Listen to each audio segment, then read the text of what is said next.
This is the Physical Activity Researcher Podcast, a podcast for researchers of sedentary behavior, physical activity, and sports.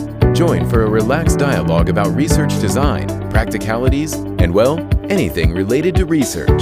Learn from your fellow researchers useful and relevant information that does not fit into formal content and limited space of scientific publications. And here is your host. Welcome everyone. This is the Meaningful Sport podcast, and I am your host, Noora Ronkainen. Meaningful Sport is a series of discussions on the why and how involvement in sport and physical activity can be an important part of a life worth living. If you are interested in the theme, you might also want to check out meaningfulsport.com. There you can find podcast show notes, read a blog, and access many resources for further explorations of meaningful sport.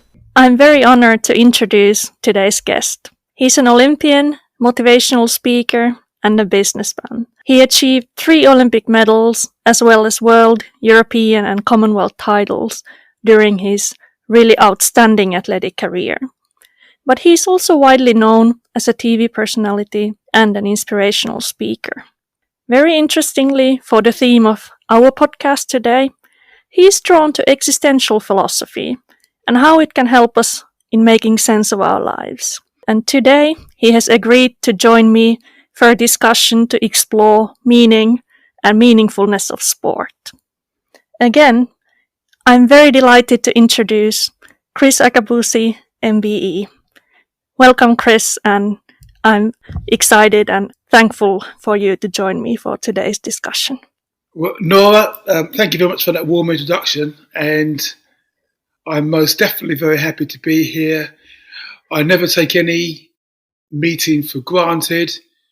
I'm in awe in the grandeur of life, and somebody who I didn't know 4-6 weeks ago, I've met via electronic media. We've had discourses of such, and I really take that encounter really importantly, and especially when I think of how many people there are on this globe, 7.6 billion and rising at this moment, and to think that I'm stopping to speak to Noora, and that through her I'll learn more about myself and about what it is to be a being. So yeah, I'm really grateful for this moment to be with you.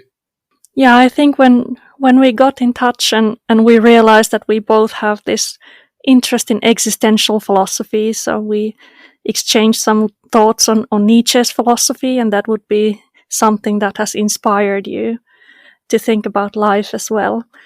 I guess one of the things that would be nice to start out with, like in my blog, for example, I have some quite critical remarks on elite sport and pointing out some of the problems in sport.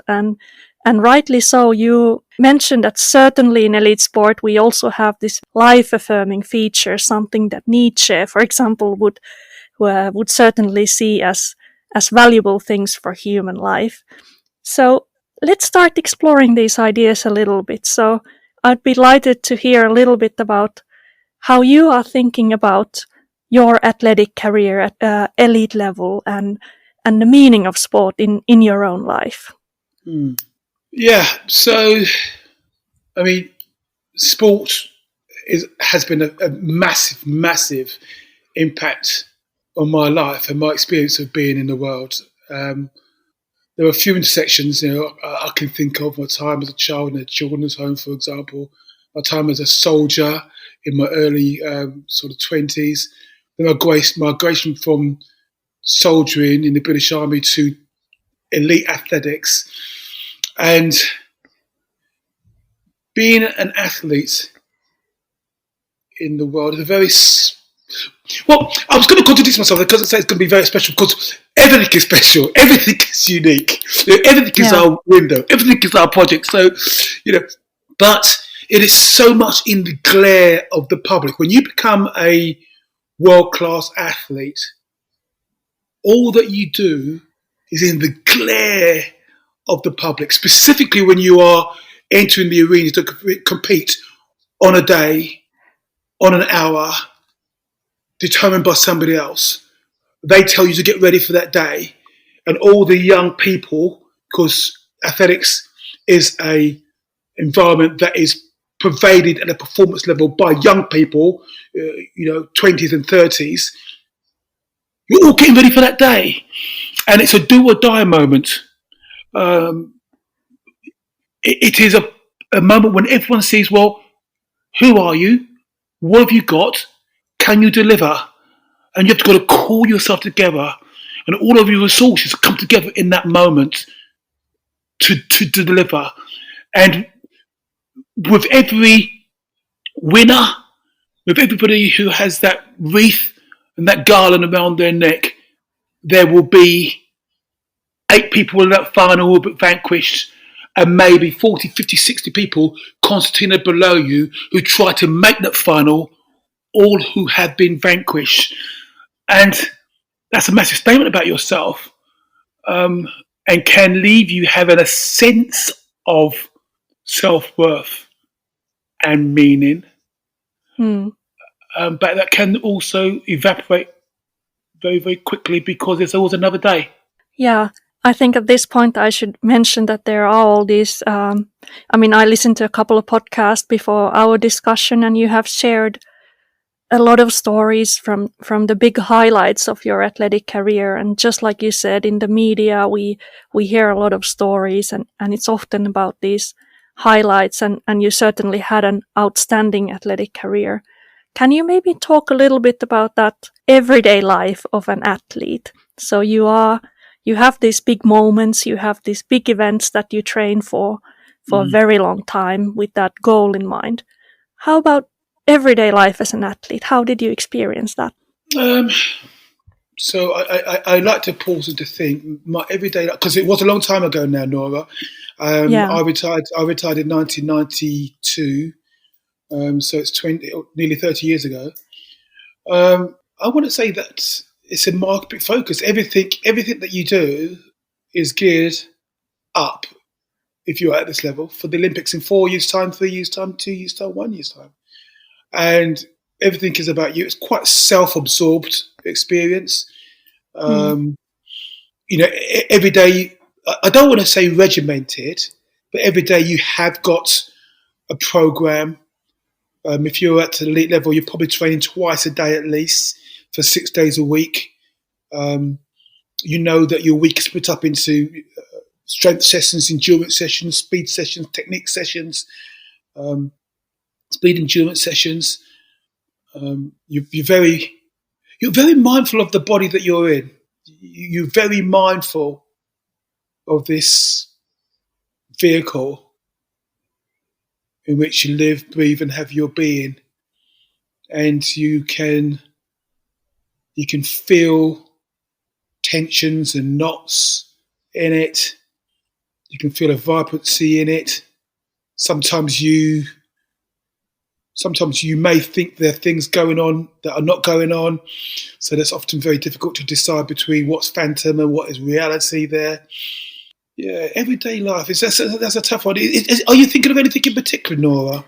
Yeah, did you enjoy this everyday life of an athlete? Would you do that for nothing, or was there always this kind of sense of working towards this big goal that you have that gives meaning to that everyday life?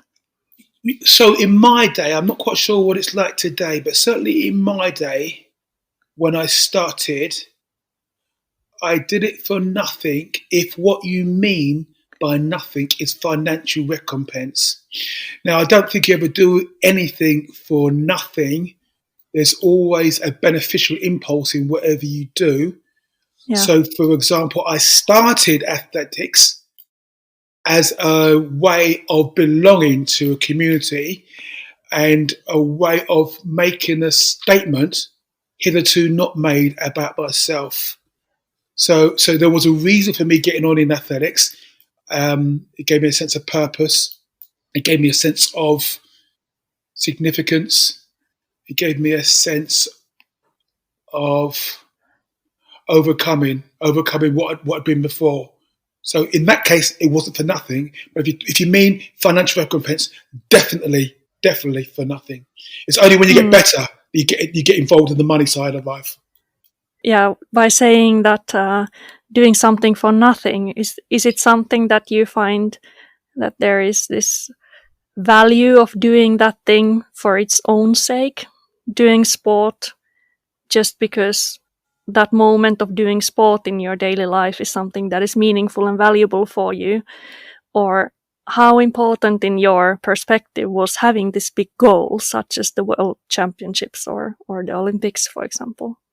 So if mankind, society, community had not created this Olympiad or World Championships, I am sure in one way, shape or form, I would have done some form of athletics in order to go and spear the bison. So I'm sure I would have been one of the members of our tribe who would chase down gazelles, who would trap bison. At that stage, I was a physical animal. Mm-hmm. Yeah. So I'm wondering if whether you're trying to ask, can you do sports for sport's sake?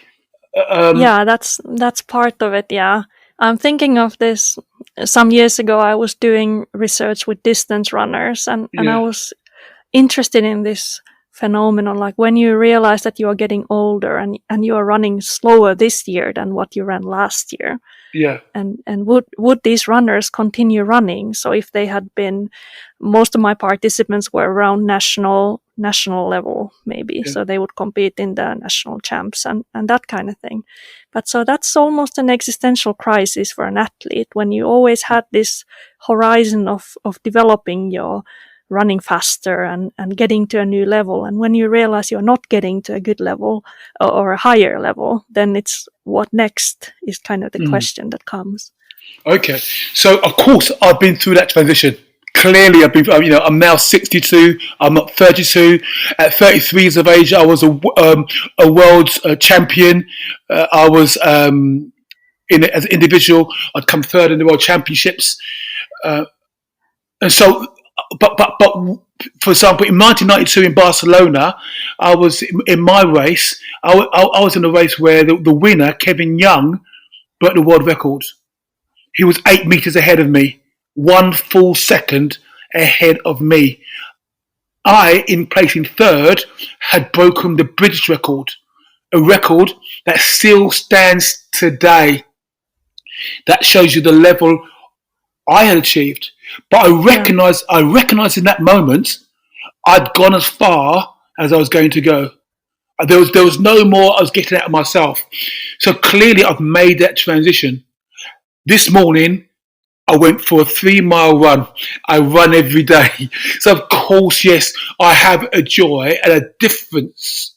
I've articulated a different meaning now in running, and it's not in actually trying to be the best or record time for public consumption. It's now another reason. Yeah, let's explore this shift of meaning, and you mentioned this turning point when you kind of realized that you have gone as far as you could. Did you realize that kind of soon after, or was it something that you realized in retrospect of thinking back of your experience? I realized right away. In fact, I'd realized all that year. You do get indications that you are coming to an end of your elite phase. Training is not as easy as it's been before. More niggles in your training program, a couple of races that don't quite go to plan. And so I had prepared myself to make the statement at the Games. I made the statement at the Olympic Games. I just crossed the line. I'd just run as fast as I'd ever run in my life. And yet I knew it was the end. I didn't push the envelope anymore. So now you may get 100 different answers to that question from 100 different athletes. But I was aware right there, right then, in what was then the here and now, I'd come to the end of that phase of my life. Now there is, of course, which is wrapped up in your question, a void that comes thereafter. You've identified yourself as a athlete for 10 years, and you've climbed to the peak of the echelon. And of course, there is a void that comes thereafter. That's another story. Yeah, we often hear about these things in the media, and as a researcher, I've certainly heard athletes talk about that. So let's hear your story, how you reconfigured yourself and your identity and the next big purpose in your life, if you will. So my experience of life has been that while I am involved in a particular project, if we can call my athletic career a project, while you are involved in that project, other opportunities are, on one hand, being subordinated, held back, but coming into view. So that for me as an athlete, part and parcel of competing at that level is interfacing with the media, the broadcast media. And what I've soon found is that by interfacing with that broadcast media, I was getting this profile, and my personality was one that was engaging and people wanted to see more of. So there was an obvious cue for me that there was potential, if I retired at the right time, to move into the media. Not only to move into the media, but also be involved in mass communication projects, on stages, in halls, at conference facilities. So these things you can't really do when you're at the top of your game, because they're time consuming, they are energy draining, emotionally draining, but they are wide open for somebody who has a name as a performer to go and shoot. So you mentioned in your build up with me being a motivational speaker. That came out of that moment when I fell into this new opening. Yeah. And it sounds from listening to you that you had quite the profound turning point in life and kind of realizing that this is it for me in sport.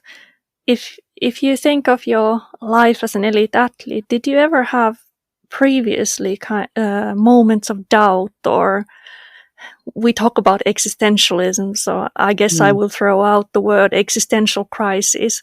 Did you ever have some moments in your sport life when you questioned whether this is what you really want to pursue and whether that's worth your effort? Yeah, so most definitely I was confronted with the crisis of meaning, but there was no doubt that I wanted to continue. So I ended my career as a 400-meter hurdler. So what's a one lap around a track, jumping over the hurdles. But I entered into world-class athletics as a 400-meter sprinter. And so I first got my international vest in 1983.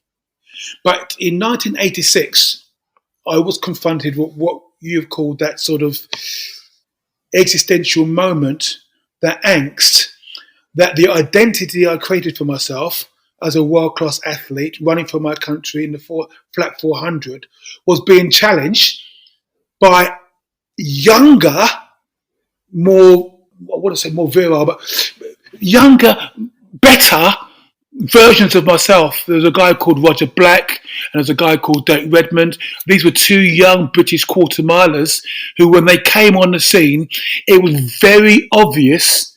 They beat me in a couple of races. They set times that were quicker than I could ever imagine. And so there I had to decide whether I was going to hold on to the view of myself as an athlete, an international athlete. And that's when I made the choice, 86 to 87, to change to 400-meter hurdles. And that's so easily said. It's very hard to do. I'm very fortunate. I made it work, and I had a much better career as a 400-meter hurdler than I did as a flat runner. But so I never ever until 92 thought that no, athletics wasn't for me. I knew deep down it was for me. I was committed to it. I was wedded to it. I was defined by it.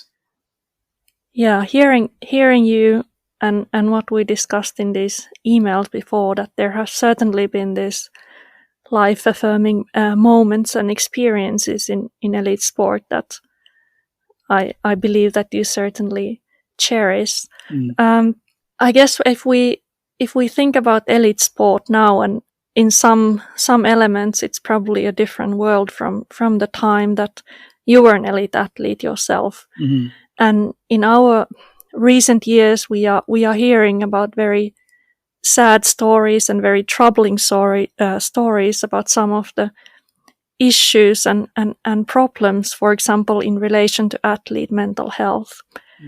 And so when you are hearing these news and reading these news, how do you feel about that? What are your thoughts? I don't want to say that experience didn't happen in my day. I'm sure that it did.